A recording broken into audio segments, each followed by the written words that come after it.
ब्रह्मा विष्णु महेश अजर अमर नहीं है। इनका भी आविर्भाव अर्थात जन्म तथा तिरोभाव अर्थात मृत्यु होती है। प्रमाण के लिए देखिए देवी भागवत महापुराण। ब्रह्मा, मैं, विष्णु और शिव ये तुम्हारी प्रभाव से जन्मवान है। हम तो जन्मवान है, हमारा तो जन्म होता है और मरते हैं, नित्य नहीं है, हम अविनाशी नहीं है। फिर इंद्रादि दूसरे देवता नित्य किस प्रकार हो सकते हैं? कृपया अवश्य सुनिए जगत गुरु तत्वदर्शी संत रामपाल जी महाराज के अमृत वचन। 68 तीर्थ नान दान कर कर हम आए, पूजै सालग राम तिलक गल माल चढ़ाए। धूप दीप अधिकार आरती करे हमेशा, राम कृष्ण का जाप रटे हम शंकर शेषा। अब धर्मदास जी अपनी सारी साधना बताने लगा। 68 तीर्थ का तो व्रत घूमते हैं और राम कृष्ण और शंकर विष्णु जी की हम नाम जपते हैं। नेम धर्म से नेह सने दुनिया से नाही, आरूढ़ बैराग और की मानो नाही। धर्मदास जी ने फाइनल कर दिया कि मैं जो ज्ञान मुझे प्राप्त है इसके ऊपर मैं कति आरूढ़ हूँ और की मैं सुनो नहीं। मुझे इतना विश्वास है मेरी भक्ति और भगवान और साधना में। बता, काल ने ऐसा गजब जबरदस्त किला बना दिया हमारे चारों तरफ इस अज्ञान का। लेकिन कबीर साहब कहते हैं, और ज्ञान सब ज्ञानड़ी ये कबीर ज्ञान सो ज्ञान, जैसे गोला तोब का करता चले मैदान। युग तोब का गोला है परमात्मा का ज्ञान, ये सबके किले फोड़ देगा जैसे नकलियां के।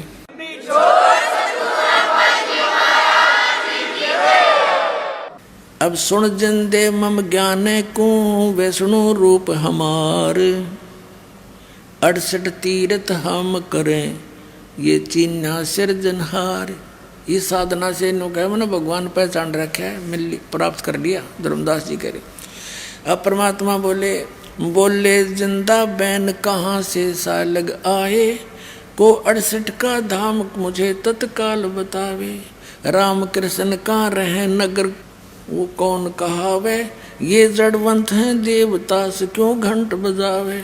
राम कृष्ण को टो गए वो धनी एक का एक, जिंद कहे धर्मदास से तुम बूझो ज्ञान विवेक। परमात्मा ने कहा तेरे राम कृष्ण तक करोड़ों मर लिए और जो असली भगवान है वो न्यू का न्यू है, वो कभी जन्मता मरता नहीं। फिर परमात्मा ने गीता ज्ञान और वो सारा उनको समझाने की चेष्टा की।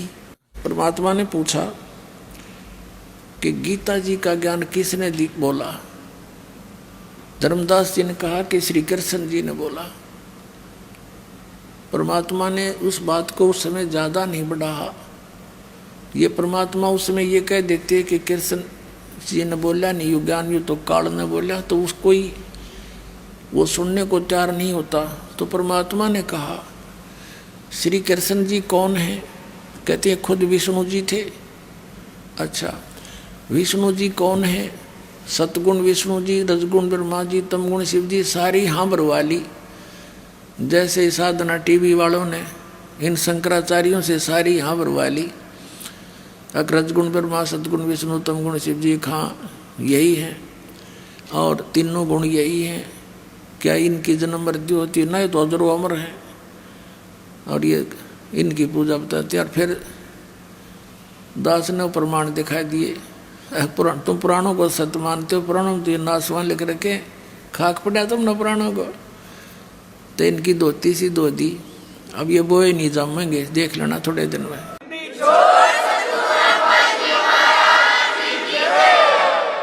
तो परमात्मा ने कहा कि सतगुण विष्णु अखां जी और तमगुण शिव जी अखां सारी मान्यता हो।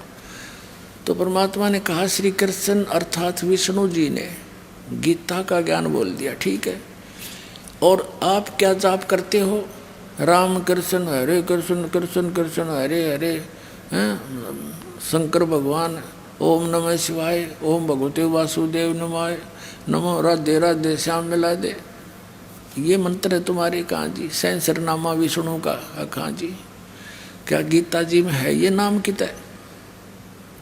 जब गीता जी को आप एक ऑथेंटिक ग्रंथ मानते हो, सबसे उत्तम ग्रंथ मानते हैं हिंदू धर्म के पुण्यात्माएं, तो जो गीता जी में ज्ञान लिखा है वो किसका है बोला हुआ? भगवान का। जैसे तुम मानते हो तुम्हारे विष्णु भगवान का, वैसे तो किसने बोला हो? तो दास ने क्लियर करे रखा है। तो वो बोलने का अर्थ क्या होता है? तुम्हारे लिए संदेश है, आदेश है, निर्देश है कि जो इसमें लिखा ऐसा करो तुम। धर्मदास जी कह रहे कहा, और तुम कर क्या रहे हो? गीता जी में है कहीं पर राम कृष्ण कृष्ण कृष्ण हरे हरे सीता राम राधे श्याम मिला दे, फिर ये खाक मंत्र कर रहे हो तुम। गीता जी अध्याय नंबर 16 के श्लोक नंबर 23 में कहा कि शास्त्र विधि को त्याग कर जो मनमाना आचरण करते हैं उनको ना सुख होता है, ना सिद्धि होती है, ना उनकी गति होगी। फिर क्यों डले डो रहा है इसके? अब एकदम वो स्तब्ध हो गया। अरे तो श्री कृष्ण विष्णु जी को अविनाशी बताते हो। गीता जी अध्याय नंबर 4 के श्लोक नंबर 5 और 9 में आपका गीता ज्ञान दाता कहता अर्जुन तेरे और मेरे बहुत जन्म हो चुके, तो नहीं जानता मैं जानता हूँ। तो फिर खाक अविनाशी है ये कहाँ से सुना तुमने इनकी महिमा? ये लोक वेद है, ये दंत कथा है, वास्तविक ज्ञान नहीं है धर्मदास जी। और फिर गीता ज्ञानदाता कहता है 18वें अध्याय के 62वें श्लोक में कि अर्जुन तू सर्वभाव से उस परमेश्वर की शरण में जा, उसकी कृपा से तो परम शांति को, सनातन परम धाम को प्राप्त होगा। और गीता अध्याय नंबर 15 के श्लोक नंबर 4 में कहा है कि तत्वदर्शी संत की प्राप्ति के उपरांत परमेश्वर के उस परम पद की खोज करनी चाहिए जहाँ जाने के बाद साधक लौटकर कभी संसार में नहीं आते। और जिस भगवान की तुम पूजा कर रहे हो, मान ले श्री कृष्ण विष्णु जी की, ये कहता तेरे और मेरे बहुत जन्म हो लिए, तो इनकी भक्ति करके तुम जन्म मरण और शाश्वत स्थान को कैसे प्राप्त कर सकते हो? ये काफ़ी लंबा प्रकरण है, लेकिन समय के अभाव से थोड़ा शॉर्ट करके सुनाऊंगा दास आपको। अब धर्मदास जी के अंदर तो खटक लगी, लेकिन ये ऊपर का जो अभिमान है यो अंदर उस वस्तु को जान नहीं देता। लेकिन परमात्मा के पास सारे तरीके, ये तो परमात्मा है।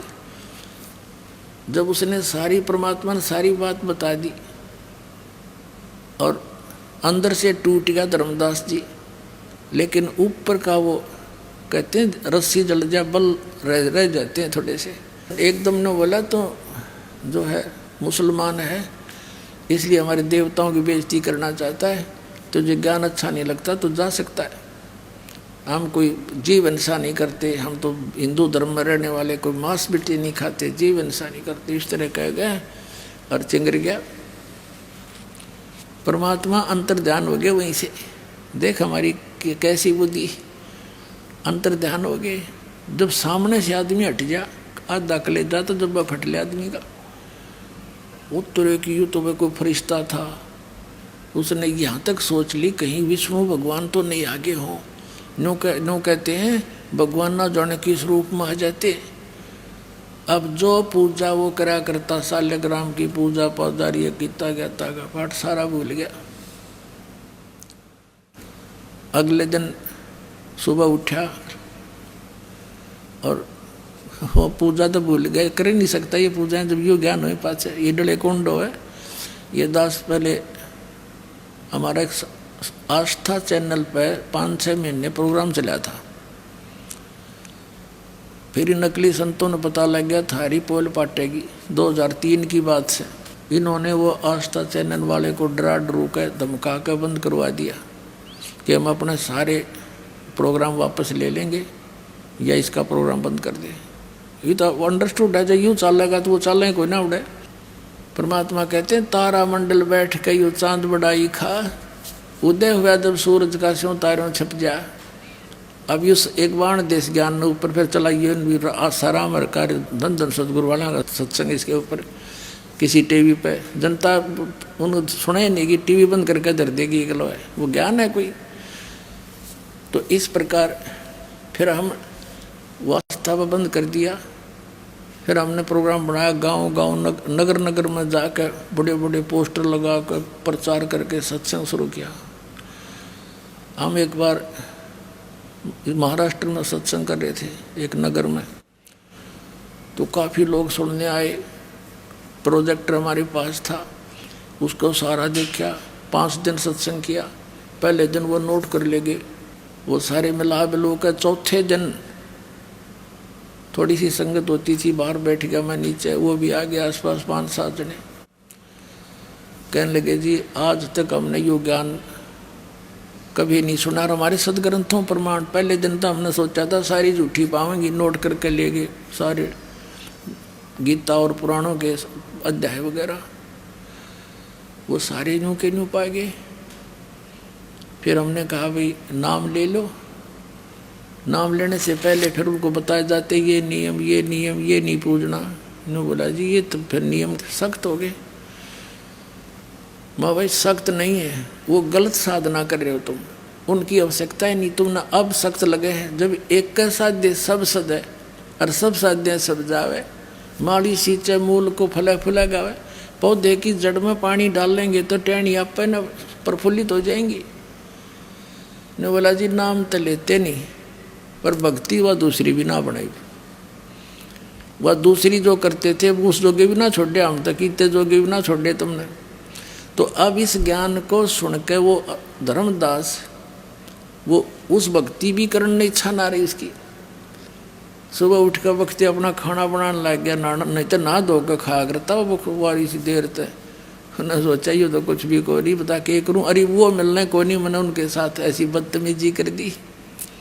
इस चिंता में ग्रस्त भोजन बनाने लग गया। जंगल से लकड़ी तोड़ के सामने लाया था, चूल्हा जला लिया, लकड़ी लगा दी।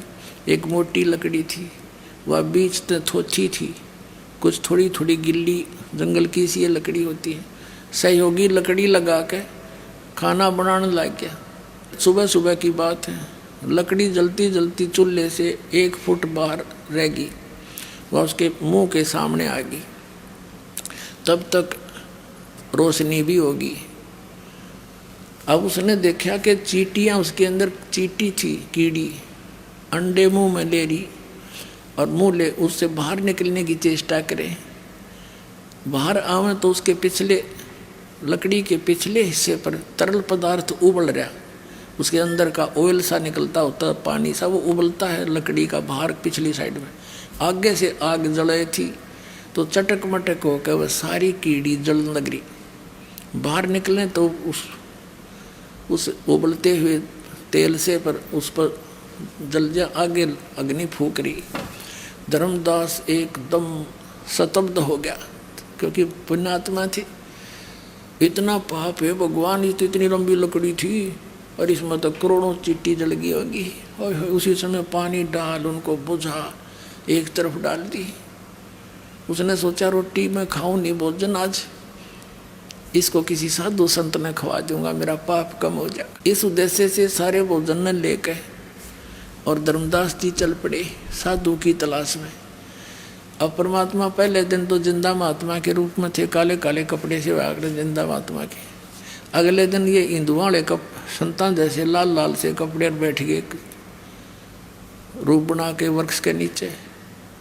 धर्मदास जी की दृष्टि गई, परमात्मा उस साधु संत के आगे सारा भोजन रख दिया और कहा महाराज भोजन खा लो। परमात्मा बोले दर्दे धर्मदास भूख लगी है।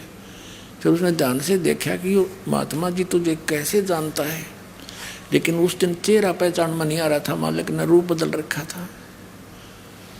धर्मदास जी ने सोचा मैं भंडारे धर्म करता रहता हूँ, साधु संत आया होगा कभी पहचान लिया होगा मैं। उसने रख दी भोजन। परमात्मा के पास एक करमंडल रखा था, लोटा जल का भरा हुआ, और पानी लिया मुट्ठी में और ऐसे मंत्र सा बोल के और सारे भोजन पर छींटे मार दिए।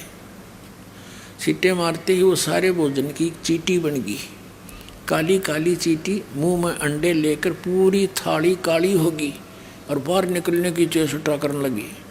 जब परमात्मा उसी रूप में बैठ गए, जिंदा वाले महात्मा के रूप में, जो पहले दिन वार्ता की थी। जब धर्मदास जी ने देखा तो वही महात्मा है। परमात्मा बोले रहे धर्मदास जी कल क्या कह रहे थे आप? उस दिन क्या कह रहे थे कि हम जीव हिंसा नहीं करते, तेरे से तो कसाई भी अच्छा, और ये पाप का भोजन तो मुझे खिलाने अल्लाह था। चरणों में गिर गया, पैर पकड़कर रोआ बुरी तरह।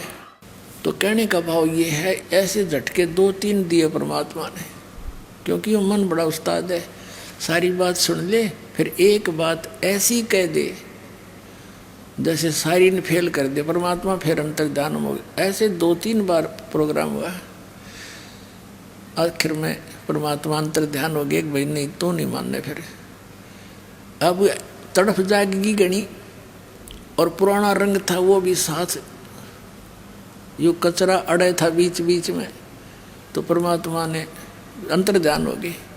अंतर्ध्यान हो गए तो धर्मदास जी मथुरा से वापस चल पड़े अपने घर को, बांधवगढ़ को। वहाँ से कहाँ जाना था, मथुरा से जाते हैं वृंदावन में, वृंदावन से जाते हैं फिर बरसाने में। बरसाना में क्यों जाते हैं, वहाँ के जो यात्री हैं कंप्लीट उनकी यात्रा ऐसे बनती है गोवर्धन की फेरी। अब तो ये अपना पार्ट में करने लग गया, कोई फेरी फेरी करके आ जाए, लेकिन पहले ऐसा कंप्लीट था। और बरसाना गांव में अवश्य जाते थे, क्योंकि वहाँ की राधा लड़की थी। राधा से सिफारिश लुआने जाते हैं, राधे राधे श्याम मिला दे, वहाँ ना राधे और ना श्याम, देख बकवाद हमारी। और जब राधे श्याम तो मिलन आया करती, गांव वाले उसने नो कहा करते, गुंडी लड़की है, एक गैर पुरुष के पास जाती है, अरे बूढ़ा ना राधे ना कृष्ण, ये उसने पूजन लाएंगे। अब परमात्मा कहते हैं, वो धर्मदास जी आंखों में आंसू भर के ऐसे रोए जैसे बालक की माँ मर जाया करे, बालक से कि माँ बाप मर जा, ऐसा अनाथ महसूस कर रहा है अपने आप को, और मैं कितना नीच हूँ। भगवान सामने बैठे थे और देखो मैंने कैसे अपनी बकवाद से उनको खो दिया, अब वो कभी नहीं मिले, और वो मिले नहीं, और ये भक्ति में कर नहीं सकता, जीवन नष्ट हो गया, भगवान मेरा था। इस प्रकार वो चल पड़ा। अब परमात्मा क्या बताते हैं, तावा रोवत धर्म नीनागर, कहाँ गए मेरे सुख के सागर, अधिक वियोग हुआ हमसे ती, जैसे निर्धन की लुट जा खेती। अब धर्मदास जी कह रहे हैं कि भगवान मेरे साथ ऐसी ऐसी व्यवस्था बन गई जैसे किसी गरीब किसान की, और पकी पकाई खेती ने कोई लूट ले जा, मेरा तक अब वो कंगाल बालक भूखे मरते दिखे, इतना दुख है मुझे। तावा लीन बहे निर्वाणी, मग्न रूप साहेब सैलानी। जब परमात्मा अंतर्ध्यान हो गए, तावा रोवत धर्म नीनागर, कहाँ गए मेरे सुख के सागर, अधिक वियोग हुआ हमसे ती, जैसे निर्धन की लुट जा खेती, कल्प करे और मन में रोवे, दसों दिशा को वो मग जावे। कभी ऊपर ने देखा, भगवान ऊपर तो नहीं है, कभी इधर देखे, साइड में तो नहीं छुप गए, कहीं बैक घूम कर देखा, मेरे पाछे तो नहीं खड़े हैं। कहते हैं कल्प करे और मन में रोवे, दसों दिशा को वो मग जावे। दसों दिशा में देखा भगवान, कितने दिख जा किसी प्रकार। हम जाने तुम देह स्वरूपा, हमारी बुद्धि अंधगर कूपा। ये भगवान मैंने तो आपको अपने जैसा मान लिया था, जैसे धर्मदास जी को परमात्मा ने कहा था कि धर्मदास जैसी देह तुम्हारी है ऐसी देह मेरी नहीं है। और वो कहते मैं विदेह हूँ, धर्मदास जी कहते हैं आपके दिख है देही, और किस विद साहेब आप विदेही। तब कहा था नरक परख कर देख धर्मदासा, हार्ड चाम नहीं मेरा मासा। ने बोला देख पकड़ के मेरे हाथ में, तेरे जैसा शरीर नहीं है। हम कितने अंधे हो गए, हमने भगवान निराकार मान रखा, परमात्मा साकार, इसलिए हमारी बुद्धि कैच ना कर पाई कि तो साधु संत होंगे, भगवान तो निराकार है। तो भगवान ने सारे प्रमाण दिए। जब धर्मदास का विश्वास जब दृढ़ हुआ, जब आंखों सतलोक में देख लिया, हम जाने तुम देह स्वरूपा, हमारी बुद्धि अंधगर कूपा। हमारी बुद्धि तो झेरा कुआ हो गया भगवान, अंधेरा कुआ। हम कैसे समझा आपको, हमने तो आपको अपने जैसे देह जैसा व्यक्ति मान लिया था। हम तो मानुष रूप तुम जान्या, सुन सतगुरु का किया पिया न। मैंने तो आपको अपने जैसे मनुष्य जैसे शरीर धारी मान लिया था। हे परमात्मा कहाँ से ले गए, एक बार बता तो दो, मैं वहीं आ जाऊंगा। बेग में लो कर हूँ अपघाता, मैं ना जीवूं सुनो विधाता। या तो जल्दी से मिल जाओ, ना आत्महत्या करूँगा। ए विधाता अब मैं जी नहीं सकता। वो साधना दे करने की नहीं, ये भगवान जिनको मैं भगवान मानने बैठा थे भगवान नहीं, लेकिन मेरी ही बकवाद ने आपको दूर कर दिया दाता। कहते हैं बेग में लो कर हूँ अपघाता, मैं ना जीवूं सुनो विधाता। अगम ज्ञान कुछ मोहे सुनाया, मैं जीवूं नहीं अवगत राया। आपने ऐसा अगम ज्ञान, बहुत ऊंचा ज्ञान सुना दिया, अब मैं उसके बिना रह नहीं सकता। तुम सतगुरु अवगत अधिकारी, मैं ना जाना लीला थारी। आप तो परमात्मा हो दाता, मैं आपकी लीला को समझ नहीं सका। तुम अवगत अविनाशी साईं, फिर मोको कब मिलो गुसाई।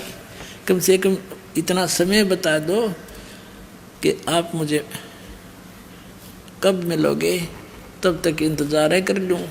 अब धर्मदास जी घर पर आ गए, अपने घर बांधोगढ़ रोते रहते बुरी तरह रोए। उसकी पत्नी ने सोचा, भगत जी ने तो अभी 2-3 महीनों माना था, अरे ये 10-15 दिन में वापस आ गए, क्या बात है, रो क्यों रही है। उनसे पूछा जी क्या बात है, क्यों रो रहे हो। और उस बोला नहीं था, जैसे आत्मा भड़का हो, जब जबान नहीं खुला करे कंठ भर जाता है, इतना बुरी तरह रो है। काफ़ी देर अपनी मकान में कमरे में आके मुंदा गिर के, नुकती मुँह के बड़ गिर के नो रो, जैसे बालक बिलख्या करे। अब उसकी पत्नी भी बैठ कर रोने लग गई। कोई घनी खराब घटना घट गई भगत के साथ है।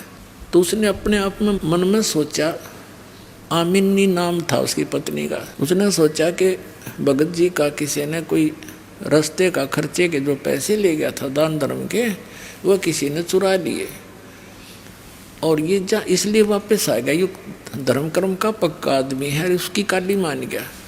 और मैं भी थोड़ी कंजूस हूँ, क्योंकि वो थोड़ी सी इस टाइप की थी। धर्मदास जी थे खुले हाथ के, धर्म करा करते थे, 10 रुपये लगाने होते तो 50 ला दिया करता। रिया नो क्या करती जी, धर्म भी हिसाब का होया करे, बालक भी पढ़ने हैं, जबकि धन का अंत नहीं था, इनका इतना धन था। पर कंजूस स्वभाव हमारा स्वभाव है ही अधिक ऐसा है। तो उसने सोचा कदे ये इसलिए रो रहा हो, अब मैं पैसे दोबारा मांगूंगा तो यार नाक चढ़ावेगी, इसलिए रो रहा हो कदे, और मेरे कारण इसका काम अधूरा रह गया और ऐसा बुरा हाल हो गया। तब उसने कहा, हे भगत जी, सेठ जी, भगवान ने आपका निरा धन दे रखा है, यदि किसी चोर लुटेरे ने आपका धन ले भी लिया होगा और ले जाओ, कोई कमी है आपके घर में, और आप कोई बात ना, आप और ले जियो धन, आप अपना काम पूरा करके। वह अपने हिसाब से सोच के उसको सांत्वना देना चाहती थी। काफ़ी देर रो रहा के जब मन हल्का हो लिया, बोलन जोगा गला होया, तब लगा बताने कि आमनी यदि मेरा भौतिक धन नष्ट हो जाता तो कोई बात ना, मैं आपसे प्रार्थना करके जैसे तैसे अपना फिर काम कराता। आज मेरा वो धन खत्म हो गया, वो मुझे मिला नहीं और मैं जीव नहीं। फिर उसने आमनी के पूछने पर, आमिन जी के पूछने पर धीरे धीरे सारी कथा सुनाई।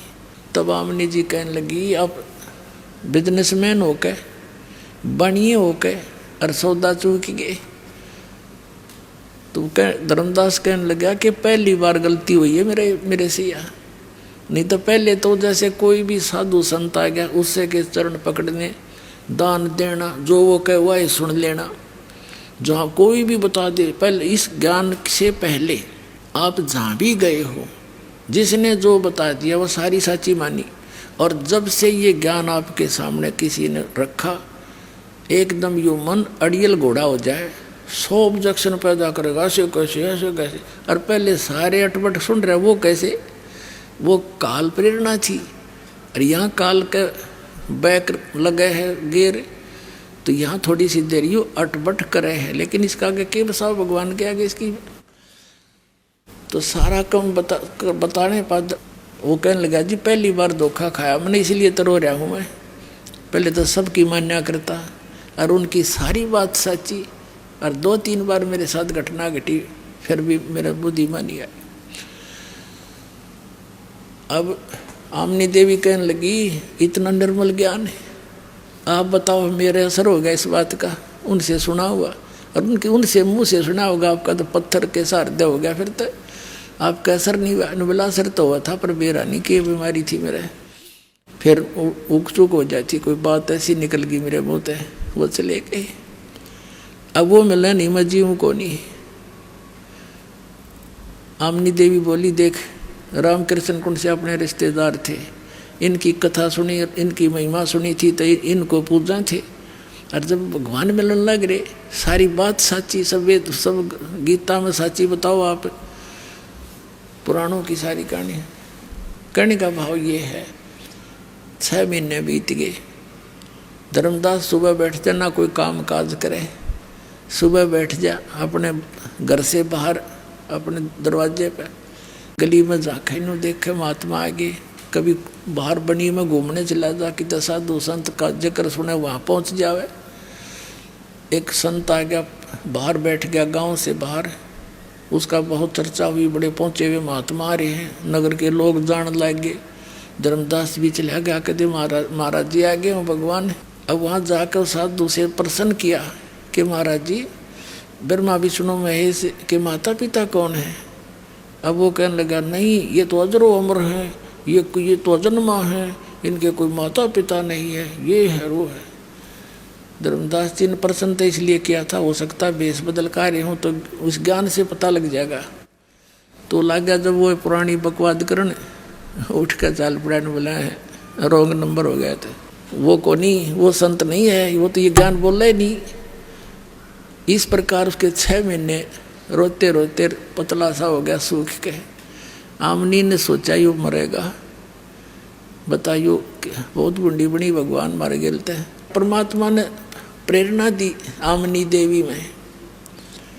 उसने पूछा अपने पति से, धर्मदास जी से, कि भगत जी कोई वार्ता हुई हो, कोई कारण बताया हो, कहाँ मिलते हैं, कहाँ रहते हैं, कैसे मिलेंगे वो? आपकी हालत मेरे से देखी नहीं जाती। तब धर्मदास को याद आया कि भगवान ये कहते हैं जहाँ भी कोई धर्म भंडारे धार्मिक यज्ञ मेरे नाम से होते हैं वहाँ मैं अवश्य पहुँचता हूँ धर्मदास। ना तो यू काल न अच्छे कर्म न होने को नहीं दे, कहीं पर भी आग लगवा दे, ये ऐसा करना लायक है, क्योंकि ये तो चाहता है ये भक्तिहीन हो जा, और मैं वहाँ पहुँच जाता हूँ। जैसे आपने ऋग्वेद के अंदर देखा कि वो भगवान हमारे धार्मिक युगों में बिजली जैसी गति से एक क्षण में वहाँ पहुँच जाता है।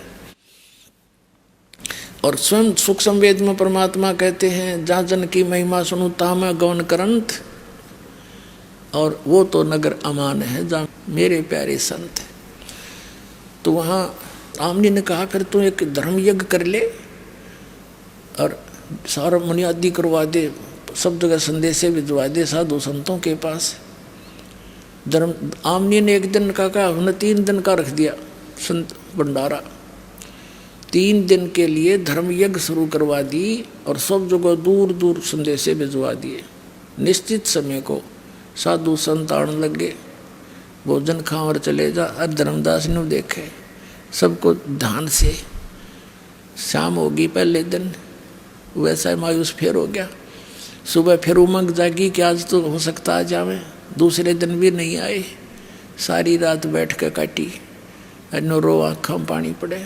अगले दिन सारा सुबह भंडारा कर दिया, नहीं दिखे। आफ्टरनून होगी, दोपहर के बाद, ये कहने मन में फाइनल फैसला कर लिया यदि परमात्मा आज नहीं आए तो आपका दास संसार में नहीं रहेगा, ये रोज का संकट मेरे पे झेला नहीं जाएगा, ये भंडारा खत्म होते ही आत्महत्या करूँगा। बस फाइनल कर लिया उसने। वो तो अंतर्यामी है, अकाल ही विनाश करावेगा। थोड़े से भक्त रह रहे थे, बाहर गली में अलग सा स्थान था उसका, एक बहुत सुंदर उसमें बाग बूग सा था, वहाँ भंडारा कर रखा था। एक कदम का पेड़ था वहाँ पर, वहाँ से 100 फुट की दूरी पर जहाँ वो भंडारा उसका चल रहा था, उस कदम के पेड़ के नीचे परमात्मा उसी जिंदा वाले महात्मा का रूप बना के विराजमान हो गए। धर्मदास जी देख रहा था, इधर उधर दृष्टि गई कि वो कौन बैठा है। जाकर देखा, ओए होए होए, ऐसे चपट गए जैसे माँ का बालक चपट जाया करे, कदे का छोड़ जा मनया, ऐसे चपट गए।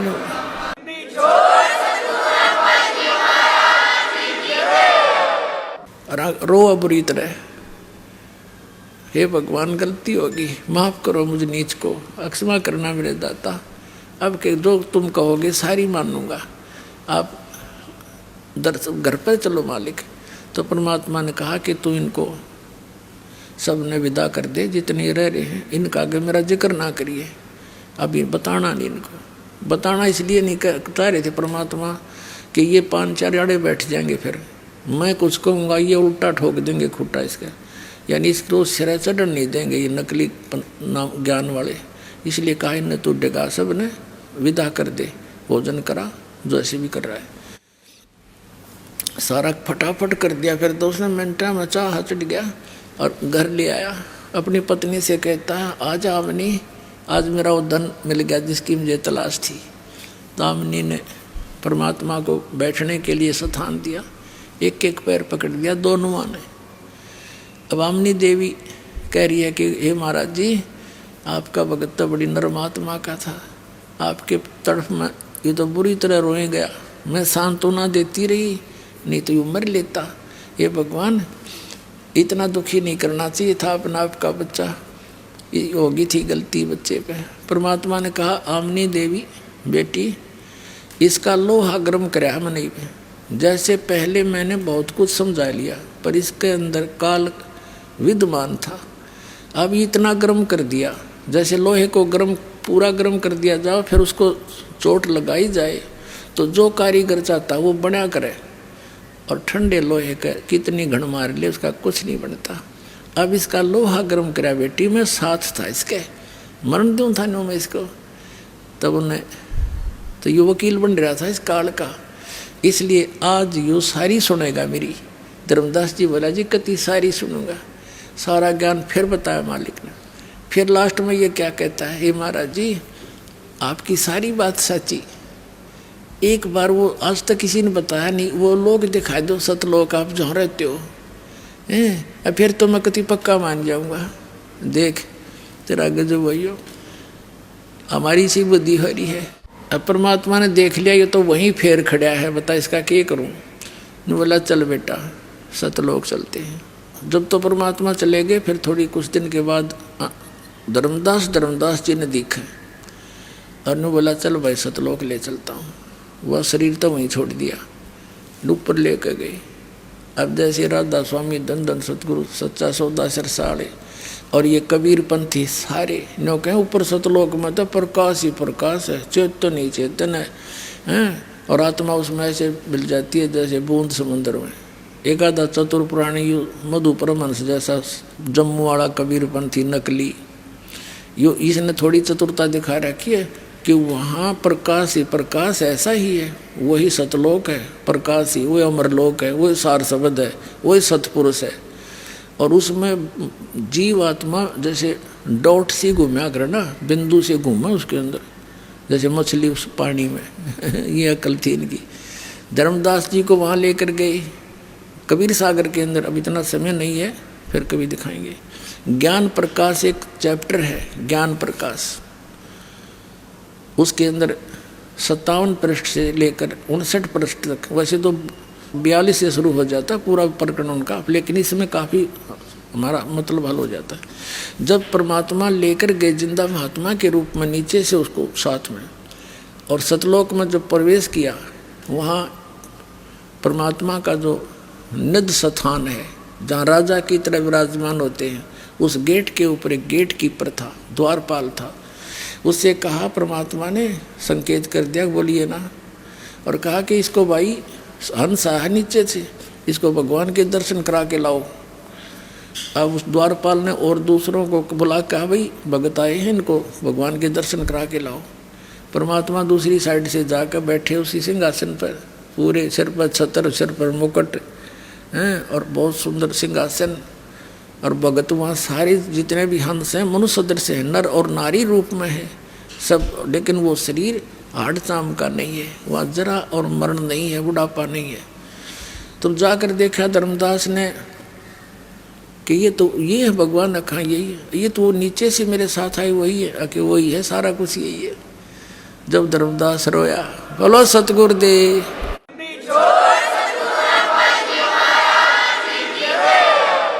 फिर धर्मदास जी को वापस छोड़ा। 3 दिन और 3 रात ऊपर घुमाते रहे। पीछे से धर्मदास जी को अचेत देख के रिश्तेदार इकट्ठे हो गए, झाड़े झपटे लगाने वाले बुला लिए, डॉक्टर वैद्य बुला लिए, किसी से कुछ नहीं हुआ। जब वापस आत्मा छोड़ी, धर्मदास जी नो बैठे एकदम उठ कर खड़े हो गए। और सारे देखे ये रिश्तेदार कैसे आ गए हैं। तब उन्होंने बताया आप अचेत हो गए थे, क्या हो गया था आपको, कहाँ गए थे। धर्मदास ने कहा कि क्या हो गया था। मैं फिर उसको ध्यान आया करो तेरे की, अगर वो वहाँ कोई भी ना मिलता, नौका नो सचेत हो जाता, उन्होंने सोचा मैंने सपना आ गया और तू उसने देखा क्या हो गया था मुझे, कि तू पता नहीं क्या हो गया था तेरे। तब उसको याद आया करो तेरे की, मत ऊपर भगवान देखा और उस परमात्मा ने कहा है काशी में रहता हूँ मैं धानक दुलाए रूप में। वहाँ से चलकर फिर वहाँ पहुँचे, वहाँ देखे न्यो के न्यो चरणा में पड़ गए धर्मदास परमात्मा के। फिर परमात्मा बोले भाई देख, नाम दूंगा तो नहीं सतनाम और सार नाम भी दूंगा, पर और पूजा नहीं करेगा धर्मदास, और यहाँ ये गंदे लोग की इच्छा हटानी पड़ेगी। तब धर्मदास जी के बोले महाराज जी जो तुम कहोगे वो ही करूँगा। क्या कहते हैं, भक्ति दान गुरु दीजियो देवन के देवाओ, भक्ति दान गुरु दीजियो देवन के देवाओ, जन्म पाया भूलो नहीं करहूँ पद सेवाओ, जन्म पाया भूलो नहीं करहूँ पद सेवाओ, भक्ति दान गुरु दीजियो देवन के देवाओ, जन्म पाया भूलो नहीं करहूँ पद सेवा हो, तीर्थ व्रत मैं ना करूँ ना मंदिर पूजाओ, तीर्थ व्रत मैं ना करूँ ना देवल पूजाओ, मनसा वाचा कर्मणा मेरे और न दूजाओ, मनसा वाचा कर्मणा मुझे और न दूजाओ, भक्ति दान गुरु दीजियो देवन के देवाओ, भक्ति दान गुरु दीजियो देवन के देवाओ, जन्म पाया भूलो नहीं करहूँ पद सेवा हो, जन्म पाया भूलो नहीं करहूँ पद सेवा हो, अष्ट सिद्धि और 9 निधि और बैकुंठ का वासाओ, अष्ट सिद्धि और 9 निधि बैकुंठ का वासा हो, सो मैं तुमसे ना मांगता सब थोथरी आशा हो, भक्ति दान गुरु दीजियो देवन के देवाओ, भक्ति दान गुरु दीजियो देवन के देवाओ, जन्म पाया भूलो नहीं करहूँ पद सेवा हो, सुख संपत्ति परिवार धन और सुंदर नारी हो, सुख संपत्ति परिवार धन और सुंदर नारी हो, स्वप्न में इच्छा नहीं करूं गुरु आण तुम्हारी हो। सपने में इच्छा नहीं करूं गुरु आण तुम्हारी हो। भक्ति दान गुरु दीजियो देवन के देवाओ। भक्ति दान गुरु दीजियो देवन के देवाओ। जन्म पाया भूलूं नहीं कर, जन्म पाया भूलूं नहीं कर हूँ पद सेवा हो। धर्मदास की विनती समर्थ चत दीजो हो। धर्मदास की विनती समर्थ चत दीजो। ये आवण जावण नवार के अपना कर लीजो हो। ये जन्म मरण निवार के अपना कर लीजो हो। भक्ति दान गुरु दीजियो देवन के देवाओ। जन्म पाया भूलूं नहीं कर हूँ पद सेवा हो। सत साही। तो पुण्यात्माओं, ऐसे भ्रम निवारण करते हैं परमात्मा अपने बच्चों का। एक व्यक्ति को इस मार्ग पर लाने के लिए अब परमात्मा ने कितना प्रयत्न करना पड़ रहा है। आज वही इस दास के साथ हो रहा है। 17 साल हो गए इस दास ने गला पड़ा लिया गांव गांव नगर नगर में जाके, पर हमारी कोई सुना नहीं था। पर ये दया होगी दाता की, वो ठीक का समय आ गया। अब सब बच्चे समझ आएंगे, पूरा विश्व पार होगा। और ये नकली संत मैदान त्याग किया तो पलायन कर जाएंगे, ना स्वीकार कर लेंगे सच्चाई को। वो दिन दूर नहीं है। बोलो सतगुरुदेव।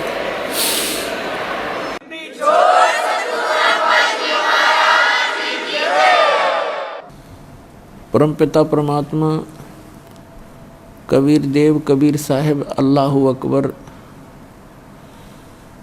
ये हमारे सभी आत्माओं के जनक हैं। ये सब के पिता हैं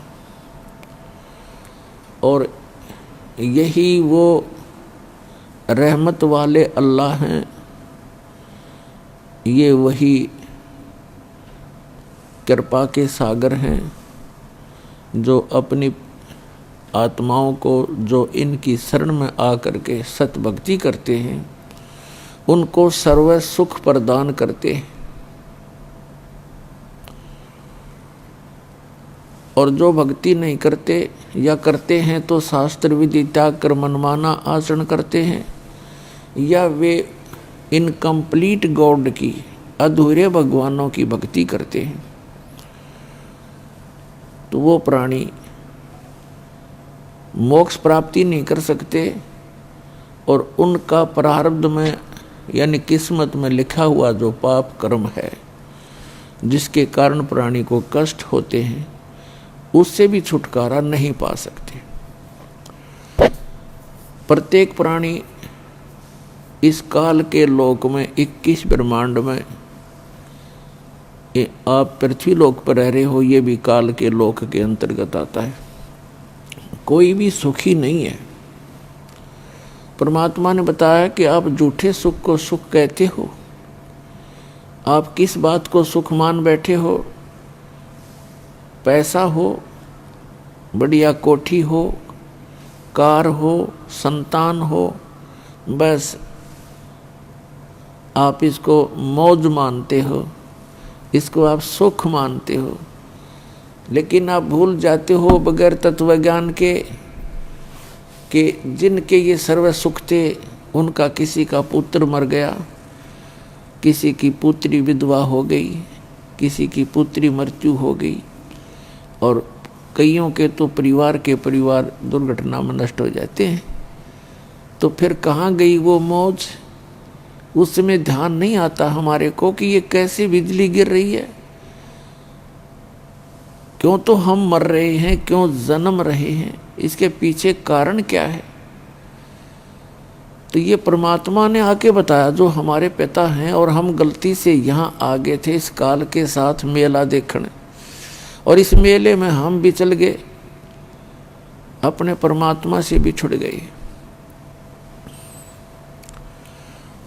अब वो परमात्मा यहाँ आता है हमें समझाने के लिए कि जिस स्थान पर आप रह रहे हो ये स्थायी स्थान नहीं है, ये तो एक मेला है। कोई 10 वर्ष रह सकता है, कोई 20 वर्ष, कोई 50 वर्ष, कोई 60 और 100 वर्ष, उसके बाद सभी ने यहाँ से जाना पड़ेगा। और यहाँ आप एक दूसरे से अस्थायी तौर पर जुड़े हुए हो, जैसे मेले में मित्र बन जाते हैं। आपका परिवार इतना ही समझो। तो वो आकर जब हमें बताना चाहते हैं तो हम यहाँ इस काल के जाल में फंस चुके होते हैं। और ये काल एक विलियन है, खलनायक है। इसकी चेष्टा रहती है कि यहाँ मेरे जाल में फंसे हुए सभी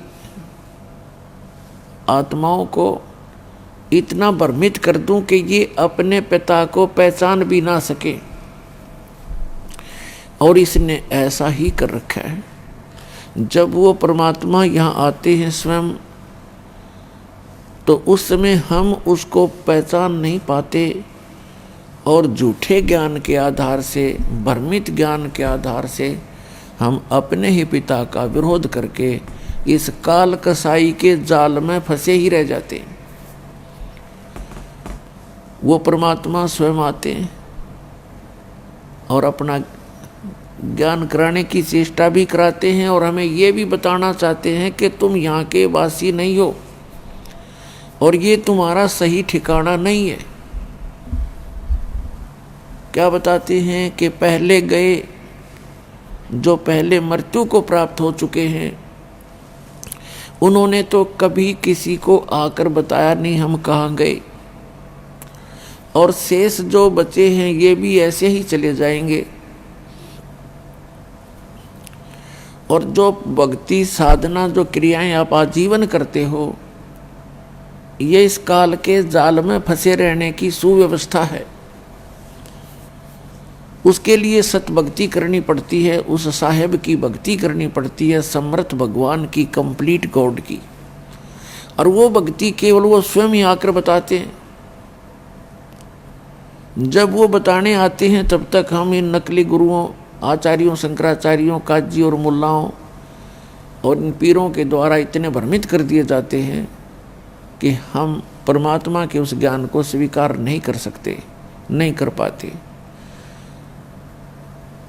पुण्यात्माओं, इसके पीछे क्या कारण रहा कि हम सभी अशिक्षित थे और प्रत्येक धर्म के धर्मगुरु कुछ एक व्यक्ति होते थे जिनको हम ये मानते थे कि ये सभी सदग्रंथों से, अपने अपने धर्म के सदग्रंथों से पूर्ण परिचित हैं, विद्वान पुरुष हैं।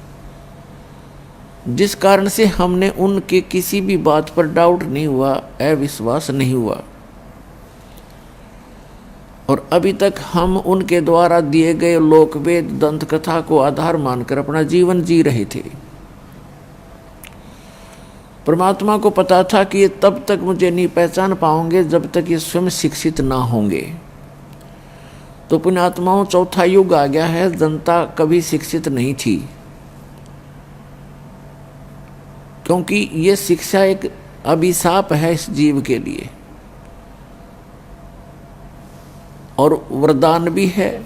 अभिशाप तो इसलिए है कि इसमें हम ज़्यादा चतुर बन गए और सांसारिक सुख सुविधाओं को प्राप्त करने की दौड़ हमने बहुत स्पीड तो लगा रखी है। एडी से चोटी का जोर केवल माए इकट्ठी करने में लग गए, अभिमानी हो गए। छोटी सी पोस्ट पर मिल जाती है, हवा में उड़ जाता, सीधे मुँह बात नहीं करता वो व्यक्ति। और पहले अपने बुजुर्ग थे, आए का आदर करते थे, प्यार से बोलते थे, विनम्र रहते थे। तो विनम्र व्यक्ति के साथ भगवान रहता है। जिसमें जरा सा भी अभिमान आ जाता है उससे भगवान दूर हो जाता है। केवल वो अपना फिर कर्म ही प्राप्त करता है पूर्व जन्म का, उसको अन्य कोई लाभ नहीं मिल सकता। तो अब परमात्मा ने आप जी को शिक्षित बनाया है। अब ये शिक्षा आपके लिए वरदान सिद्ध होगी कि आप परमात्मा को पहचान सकोगे, अपने सदग्रंथों को स्वयं पढ़ सकते हो, निर्णय ले सकते हो। और इस मनुष्य जीवन का मूल उद्देश्य है केवल परमात्मा प्राप्ति, भक्ति करके सतलोक जाने के लिए ही ये मनुष्य जीवन प्राप्त होता है। जो क्रियाएं हम करते थे, संतानों उत्पत्ति, उनकी परवरिश में सारा जीवन लगाकर हम ये कहा करते थे, हमारे बुजुर्ग, हमने देखा सुना कि मेरा काम पूरा हो गया, बच्चों का विवाह कर दिया, परमात्मा ने उनका संतान दे दी, अपने पैरों पर खड़े हो गए, अब मेरी बेशक मृत्यु होगी, हो जाओ, मेरा काम पूरा हुआ। अब इस तत्व ज्ञान से, अध्यात्म ज्ञान से पता चला कि मनुष्य वाला काम तो शुरू भी ना किया उसने, ये कर्म तो पशु पक्षियों जैसे ही किए आज तक जो आपने किए। तो इस मनुष्य जीवन का यदि कोई मूल उद्देश्य है, केवल परमात्मा प्राप्ति है। और आप जी जिनको ये मानव शरीर मिला है, ये एक ड्रेस है, ड्रेस, पोशाक।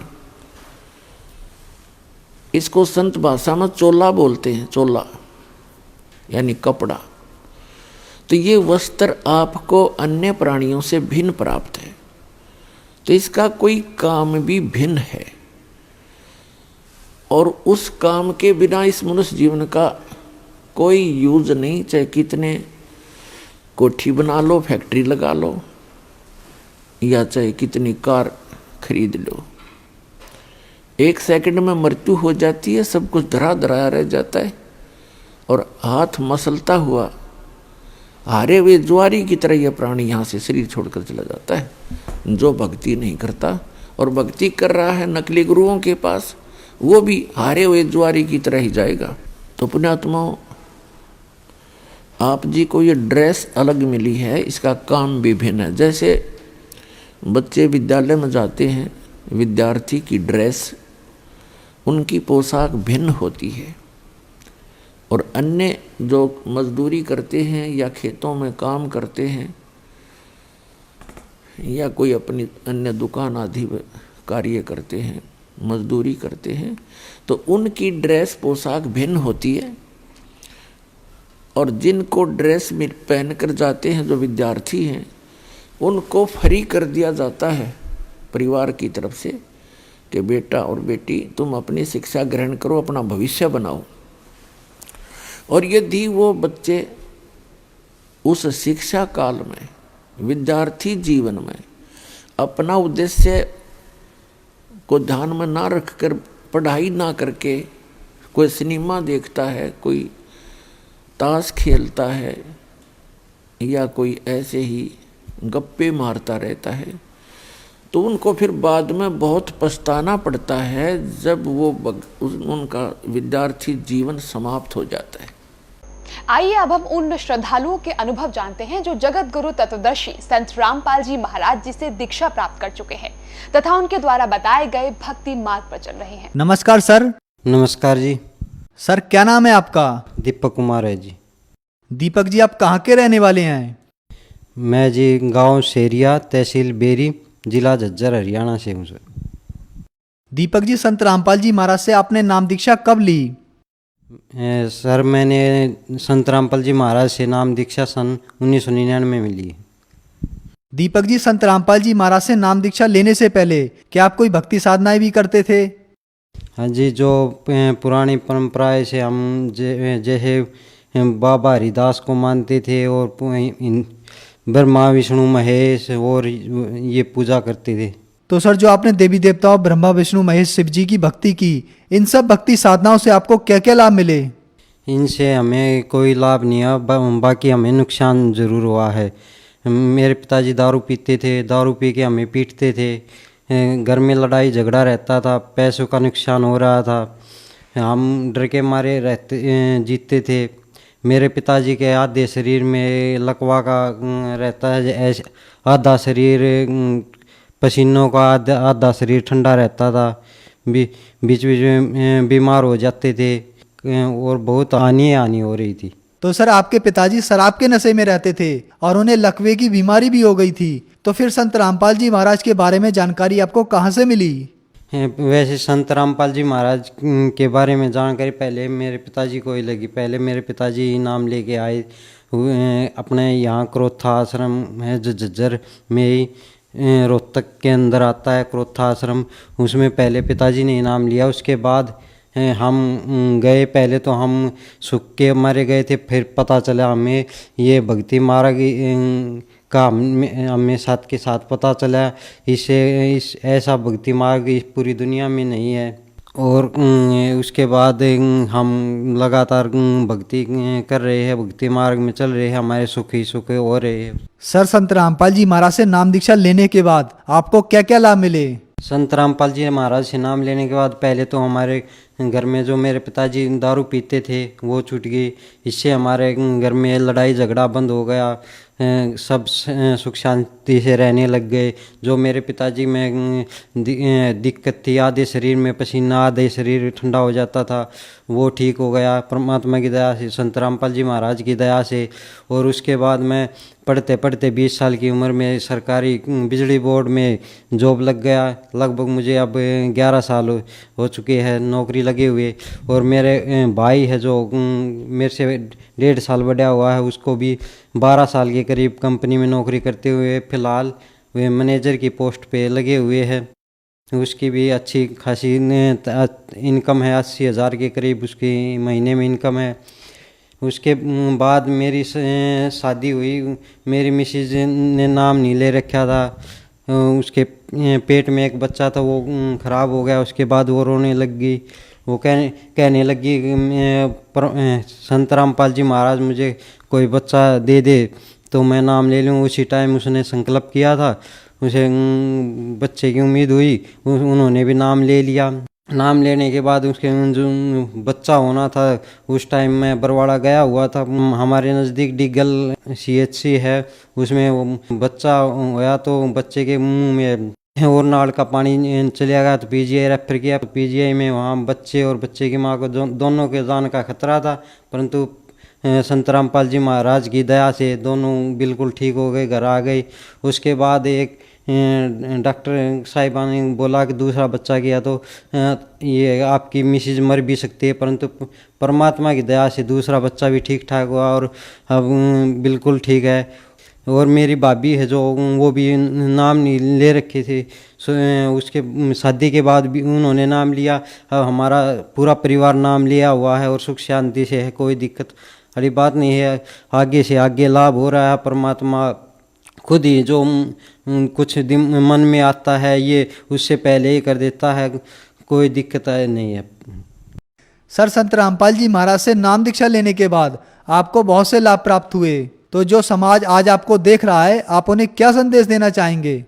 ये है जी, संदेश देने का मुझे तो अधिकार है नहीं, परंतु मैं तो ये कह रहा हूँ परमात्मा की शरण में आओ। ये संत रामपाल जी महाराज पूर्ण ब्रह्म कबीर साहब के ही अवतार है, खुद ही भगवान है। आओ और अपना कल्याण करवाओ, क्योंकि सभी जगह चक्कर खा खा के आ रहे हैं। आप भी आओगे, बाद में आओगे, इससे अपने आओ और सतगुरु रामपाल जी महाराज की शरण में अपना उद्धार करवाओ। सर, संत रामपाल जी महाराज की शरण में कैसे आए?